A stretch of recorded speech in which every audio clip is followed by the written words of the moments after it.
It's Nonprofit Conversations with your host, Cecilia Sepp, brought to you by Rogue Tulips Consulting.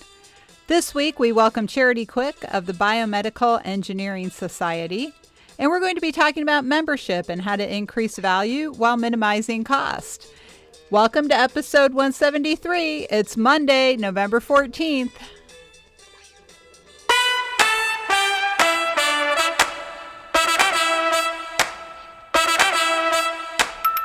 Hey, everybody, it's Monday, November 14th, and that means it's time for another episode of Nonprofit Conversations. Thanks for joining us.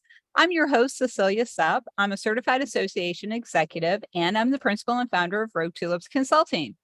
To our global audience, I would like to say good morning, good afternoon, and good evening, wherever you may be. And please don't forget to subscribe no matter where you are. That way you won't miss any of our exciting episodes. This week, we're really excited to welcome back Charity Quick of the Biomedical Engineering Society, who hasn't been on for more than a year. So welcome back, Charity. It's been too long. And would you like to say hello and tell the audience a little about yourself? Sure. Thanks, Cecilia. Cecilia said, I'm Charity Quick of the Biomedical Engineering Society. I've been in nonprofit association management for, I shouldn't say this out loud, 24 years. I'm also a certified association executive. I'm working on my 9th year as the CEO in my second organization. And I still continue to love it and get excited about what I do every day. Oh, that's great. I think if we could all be excited about what we do every day, that makes it not really so much like work. They say if you love what you do, it's not work. But today we're going to talk about one of the things we all love about nonprofits of all kinds, and especially associations, and that's membership. And how can we increase value while minimizing the cost? And when we say minimize cost, not just to the organization, but also for the members so that they can participate as fully as possible. So let's just jump right into that, Charity. You said you've just recently had your annual conference and you're already working on ways to keep members engaged after the conference, which of course is going to increase value for everybody. So what are some of the thoughts you have on that and what's your approach? So the society's really been built around our annual meeting. So bringing about 5,000 plus individual members together on an annual basis where they all come, share science, talk to each other, and spend this whole week of excitement and passion and everything that defines being in biomedical engineering. And then we would sort of break up and go our separate ways for a year and talk to each other by email and do some other things. And that was fine as long as there wasn't a pandemic.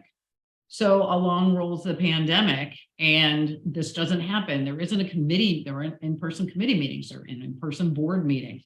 The group can't come together. And so that first year we did a completely virtual meeting and the experience was very different, as everyone knows. It's just not the same experience.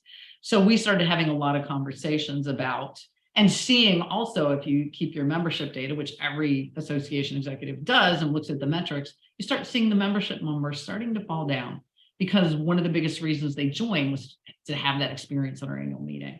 So we really needed to take a look closely at what some of the things we were going to do to try to keep member engaged throughout the year. So some of those things and we're still in the implementation of some of those. So some of those we have done, which is trying to get our committees a lot more active remotely, working on things, working on initiatives together, still trying to keep the momentum. So something else we're in the middle actually of implementing is a community platform. So we've mainly relied on having using external Slack channels, communicating through Twitter, communicating through LinkedIn, all of those different modes of communication outside of the BMES universe. And also, if we're sharing documents and collaborating together, we're using things like Dropbox and Box and SharePoint. So we were using all these different tools to come together. So we're in the middle, I'm hoping it'll be completed by the end of this year, of our own platform where we can form organic groups, we can have all our committees together, we can spend time on our chapters, and that's another area. So we have 140 student chapters. And what we noticed was we lost a lot of the engagement with our student chapters. So students were coming in, students were leaving. We are finding that they have to maintain at least paid members to be considered an active student chapter, and many of them weren't active. So, and a lot of the students are members because they're going to the annual meeting to present their research, because about 75% of the meeting is made up of students, undergrad, graduate, PhD, and postdoc. So lots and lots of students at the meeting. So they weren't coming. So we are in this process of doing a major revamp and rehaul of our chapters, from how we interface with them, taking those chapters that are award winners and creating webinars so they can explain to other chapters, how did they get an award in mentoring? How did they get an award in outreach? How did they work with high schools to build and get people excited about biomedical engineering? That doesn't cost any money. It does cost, it is resources and staff time, but we're just really looked at our student chapter program from the ground up. And we're in the process right now. We've made some changes, but we're in the process now of really getting them up to speed and revitalizing them, because it's a great source of membership for us.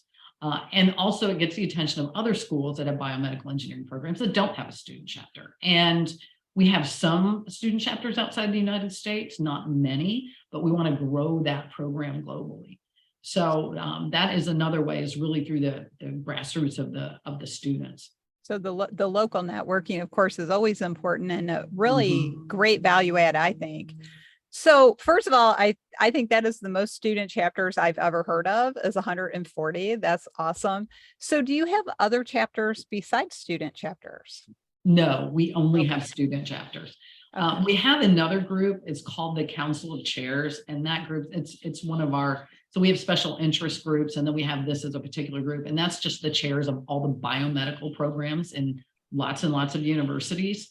So that's a very specialized group, and they meet, they have individual meetings. We have a lot of other types of affiliated organizations that come to our annual meeting as well. So we stay connected to a lot of different societies and associations through memorandums of understanding, which is also another way to engage and increase membership, is working with these other organizations, collaborating on things that are important to both groups. We found is a lot of times we would write an MOU that had a lot of, we might do something sometime, someday, with not real measurable metrics. So we've gotten much better about really tailoring them for each organization, getting a lot of input, having very measurable things. We're going to work on science together. We're going to work on our volunteer. We're going to work on diversity, equity, and inclusion efforts. So a lot of different things that we have that we work on with other associations and organizations through the MOU process that is good for membership as well. And that's sort of, again, because of COVID, a lot of things sort of just fell off the map, and they're back active again. So reinvigorating that program,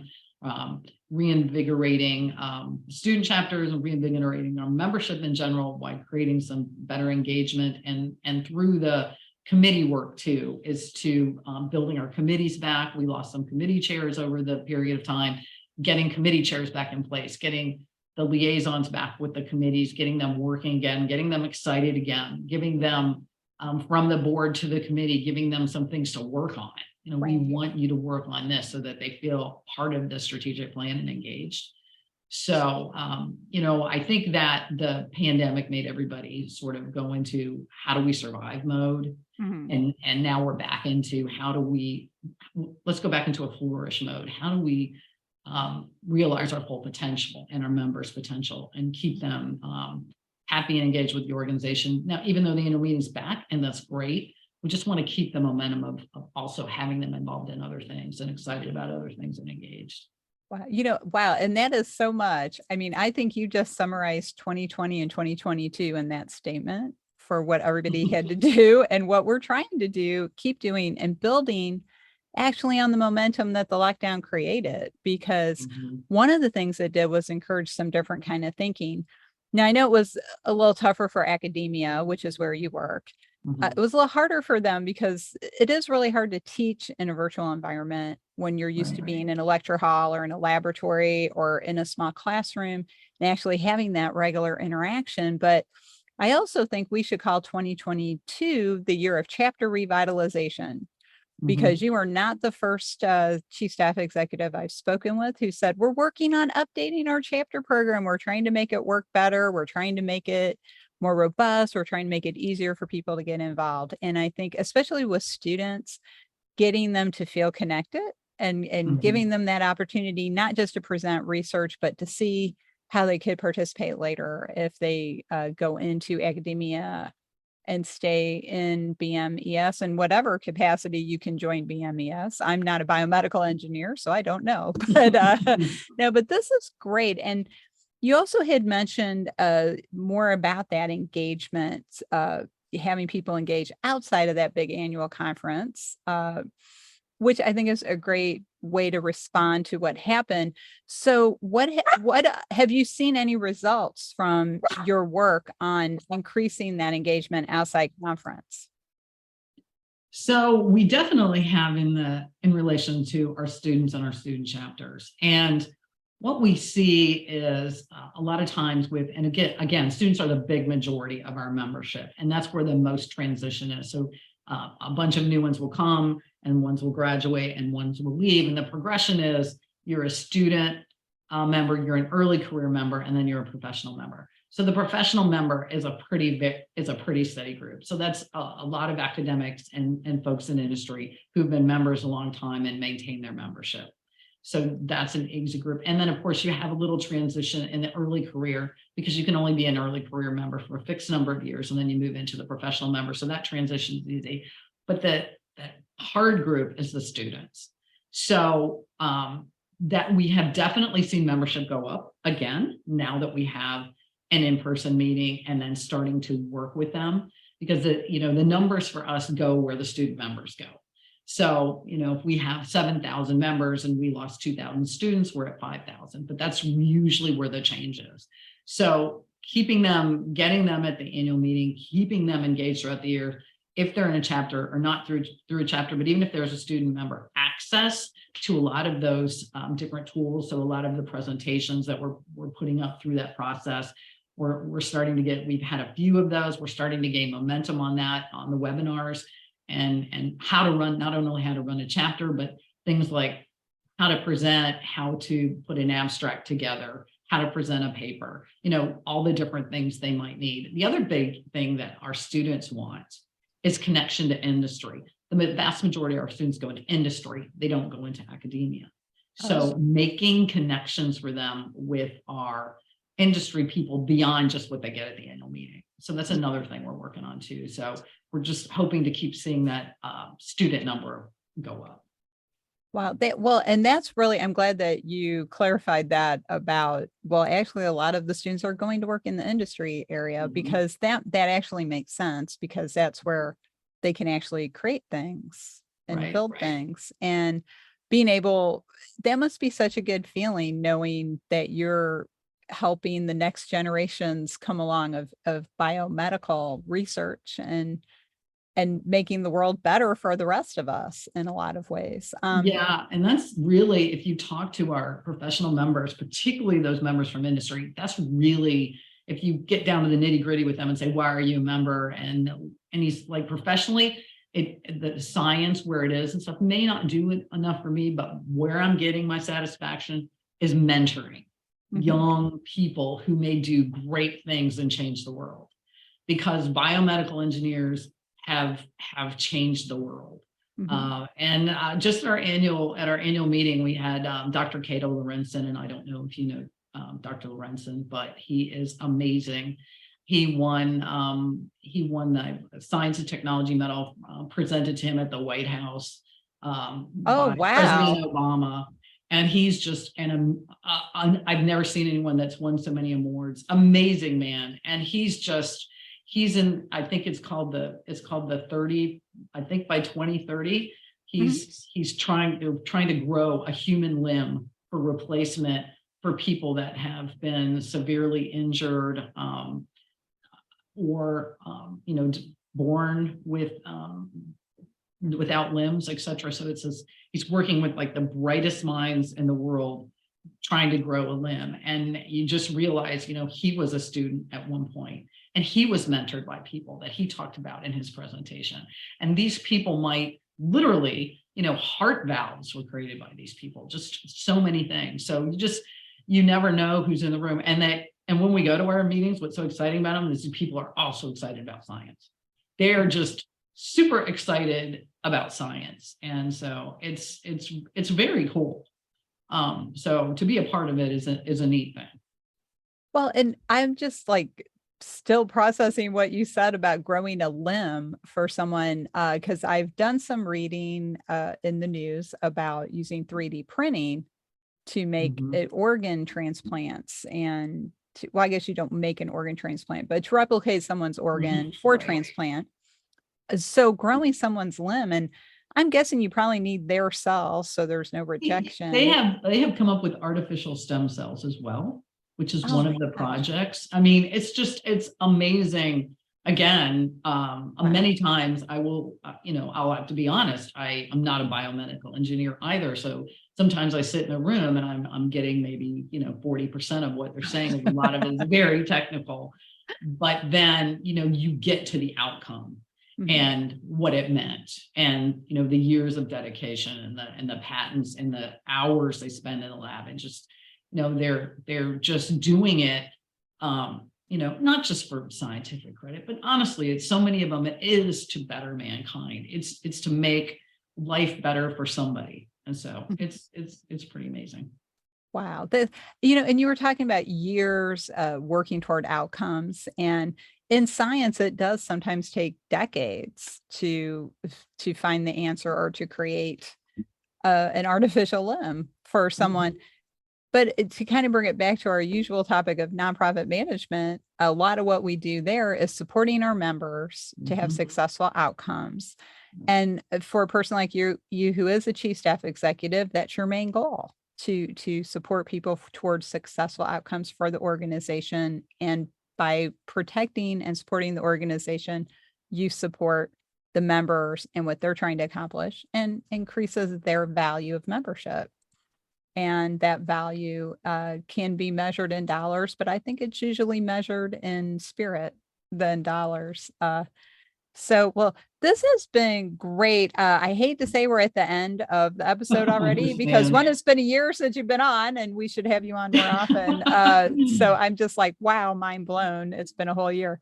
But this is great. I always love having chief staff executives on to share that perspective because, as you know, I do a lot of work with CAE candidates and helping them think that way.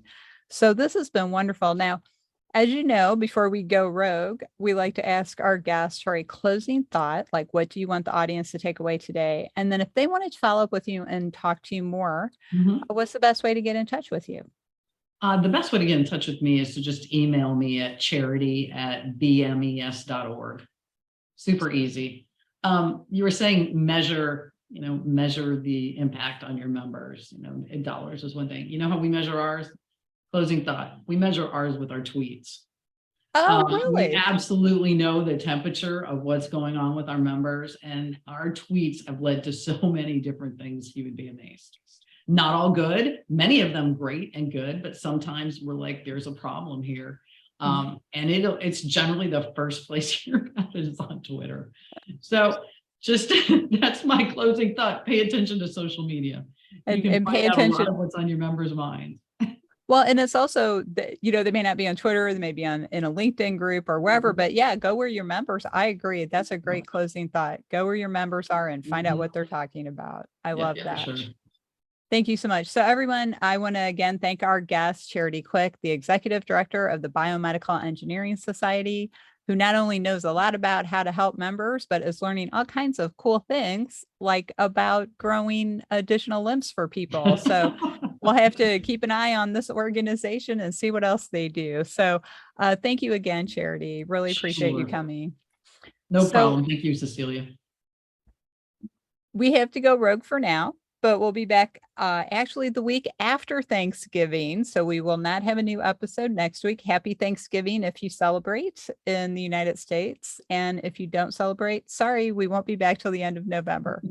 But do subscribe and make sure you don't miss that next episode with Lassetti Lassatadetti. If you'd like to learn more about Rogue Tulips Consulting, check out our website, roguetulips.com, and we can talk about how we can help you bloom outside the box. If you're a CAE candidate or current CAE looking for CAE education, please check out the Rogue Tulips education program, the 501c League, at 501cleague.net. On behalf of myself and Charity, thanks for joining us for this episode, and we'll see you next time.